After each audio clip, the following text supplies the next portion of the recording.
Welcome to the Windows and Computer channel, and this is another quick look at something that has changed a little bit in the October 2018 update, mostly in the naming. So now the antivirus, which was Windows Defender, and they've tweaked the name and all of that. Well, now it's called Windows Security, and it has all of this and these information with virus threat and account protection, firewall and network protection, app and browser control, device security, device performance and health, and family options on the left side.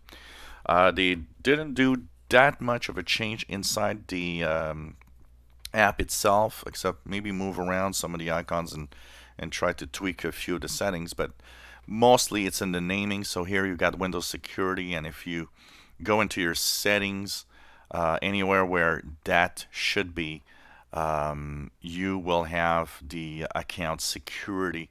You will have, of course, the name of the Windows Security appear automatically.